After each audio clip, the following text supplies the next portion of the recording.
Hello friends, welcome to the MCQ session part 4. 12th question. Carcinoma esophagus. Common carcinoma in the upper one-third of esophagus.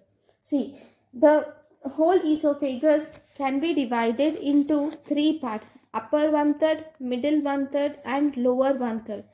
In the upper one-third, most commonly we see squamous cell carcinoma. In the lower one-third, we see most commonly adenocarcinoma.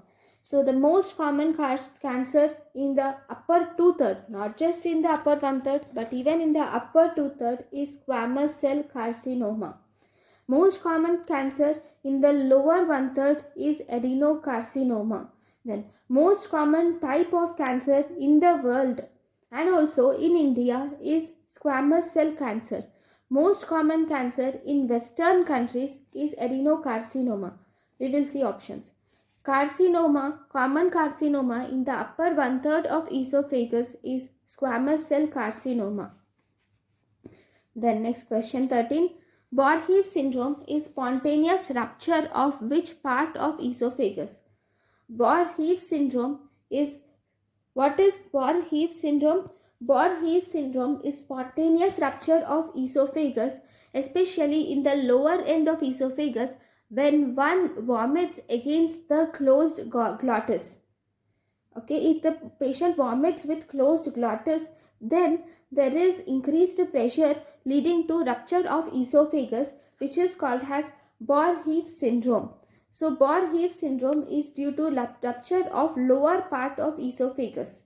Okay, the rupture occurs in lower part of esophagus in Borjeev syndrome. Then we have slow progressive dysphagia is seen in.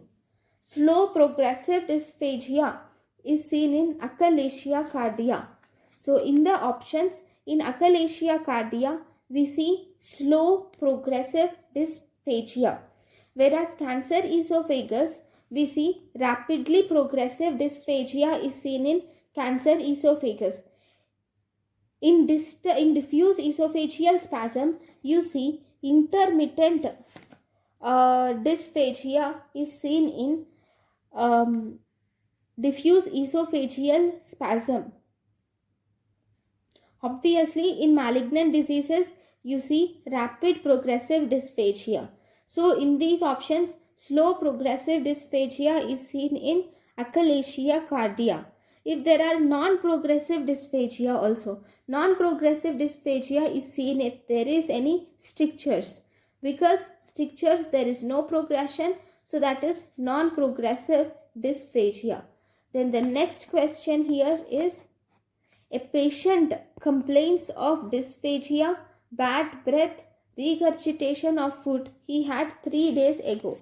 Most likely cause is, a patient complains of dysphagia, bad breath, regurgitation of food.